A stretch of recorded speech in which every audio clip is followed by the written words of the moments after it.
The movie begins with an elderly man, Harry Brown, watching a gang of hooligans vandalize cars from his apartment window. When the car owner confronts the hooligans, he is brutally beaten to death, and the hooligans block the pedestrian crossing, which is a hot spot for illegal activities. Despite witnessing these heinous acts, the elderly man, Harry Brown, feels powerless to intervene due to a promise he made to his wife years ago to avoid danger and live a peaceful life after retiring from his position as a senior officer in the Royal Marine with a modest pension. Harry lives a reclusive life in an apartment building near the slums and visits his semi-vegetative wife at the hospital every day. The residents of the area are aware of the criminal activities but choose not to speak up. Subsequently, Harry visits a nearby tavern where he meets Leonard, an old friend, to chat, play chess, and have some drinks. However, their peaceful evening is interrupted when Harry receives a phone call from the hospital informing him that his wife is critically ill and trapped in a heavy downpour. Despite his fear of encountering hooligans on the pedestrian path, Harry sets off to the hospital, taking a different route. However, upon arrival, he is unable to see his wife before she passes away, leaving him full of remorse. The next day, Harry buries his wife and spends most of his time with Leonard at the pub, where they play chess. Leonard cautions Harry to stay away from Sid, the bar owner, whom he claims is involved in illicit activities such as drug dealing, gun running, and human trafficking, though they have no way of verifying this. After using the toilet together, Leonard reveals that he has had enough of the hooligans who have been harassing him, including stuffing garbage into his mailbox and slapping him. He pulls out a cutlass from his coat pocket, prompting Harry to try and stop him, but Leonard insists that he has already contacted the police, who only respond if someone gets killed. Leonard then leaves the pub. During the night, someone sets fire to a pile of plastic waste in front of Leonard's home, causing smoke to quickly fill the room and awaken him. After struggling to his feet, he manages to extinguish the flames and hurries to the door, breathing heavily. The following day, Detective Inspector Elise Frampton and her partner inform Harry of the devastating news that Leonard died on the sidewalk the previous night, but the identity of the attacker is unknown, and an investigation is underway. Harry is distraught that he couldn't save his friend and becomes increasingly lonely without anyone to drink or talk with. He has a few more drinks at the bar and pays for his drink before walking home along the river, where he is confronted by a robber who demands his money. Shocked, Harry grabs the robber's other hand and points the knife backward at his chest, causing the robber to collapse and die.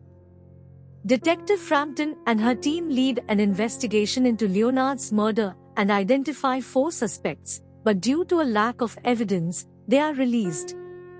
Noel, one of the suspects, arranges for his uncle to hire a lawyer, and they all insult and warn the policeman during questioning.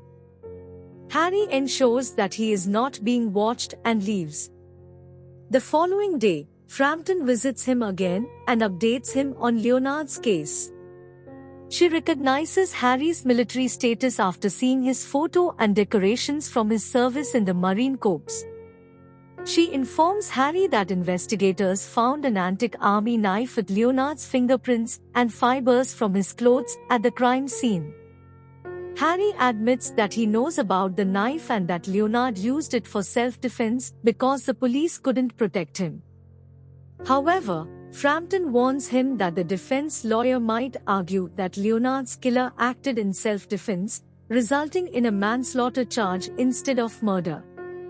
She advises him to prepare for the trial's outcome, which angers Harry and prompts him to kick her out of his house. He then takes out his treasure, a trinket and a military knife from his wife, and starts planning his revenge. He follows a drug addict to their house late at night and claims that he wants to shoot pigeons on his roof with a gun.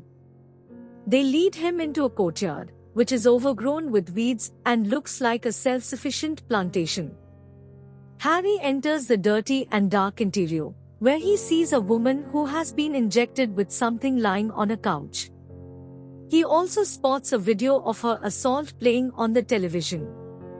Harry, in a fit of rage, grabs his gun, loads it gently, and attacks them with a knife and a gun while they are not looking. He then carries the woman to a parked jeep, finds a barrel of gasoline, and sets fire to the entire building before driving her to the hospital. He puts a wad of money into her clothes and honks loudly before disappearing into the night. The woman receives treatment, and the paramedics find a lot of money in her clothes. Frampton and her coworker visit the hospital, and the woman suspects that something is wrong since normal criminals wouldn't drive a woman they shot to the hospital. Harry heads to the church, empties the bag's contents into the donation box, and goes to the cemetery to say goodbye to his family before starting his plan of revenge. Late in the evening, he peers out the window to observe the gang members below. Eventually, he seizes an opportunity to assassinate a dealer. Following the slaying, he brings one of the thugs upstairs to interrogate him, wielding a leather pipe and screaming at him. Eventually, the thug divulges what happened that night. According to him, Leonard attacked them with a cutlass, but they overpowered him. Noel used Leonard's own army knife to murder him, and the thugs then stabbed and urinated on him. Harry is incensed by the gruesome details and punishes the thug before releasing him. Elsewhere, Noel and another thug become embroiled in a horrific altercation that results in the chain thug being killed by his two frightened companions. Shortly thereafter, Harry kills another thug. Noel manages to escape, and Harry chases him until he collapses from exhaustion due to emphysema. He throws his firearm into the river and is later discovered and transported to the hospital. Frampton visits Harry at the hospital, where the doctor notes that he is struggling to breathe and cannot answer police questions. However, Frampton detects the scent of gunpowder on his jacket and presumes that both of the murdered boys are connected to Leonard's murder. She suspects Harry and informs the chief of her suspicions, requesting that Harry's clothes be tested for gunpowder residue. The chief dismisses her suggestions, claiming that he does not believe an old man like Harry could have committed multiple murders. The police are preoccupied with managing the riots in the city, which have grown increasingly violent, with crowds throwing stones and gasoline bombs at the police and setting cars on fire. On the one hand, the policemen react passively by forming a shield line. On the other hand, Harry wakes up gently in the hospital room, removes his tubes, and leaves the hospital against the doctor's orders because Leonard's revenge has yet to be accomplished. Frampton finds out that Harry has left without permission and rushes to the riot area with Hickok, where they are attacked and involved in a serious car accident. Luckily, Harry arrives in time to help them and then heads to Sid's bar. Frampton notices the gun on Harry's belt and confirms her suspicions about him.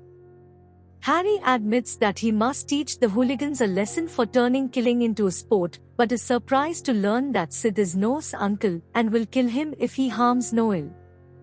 Harry goes to see Sid with a gun, but Sid reveals that Noel did not kill Leonard. However, Harry gives Sid the phone with the video and claims that the hooligans killed Leonard. A scuffle ensues, and Sid tries to kill Harry, but Snippers kills Sid just as he raises his gun.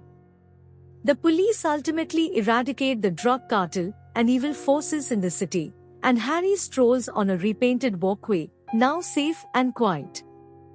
The narrative comes to a close at this point.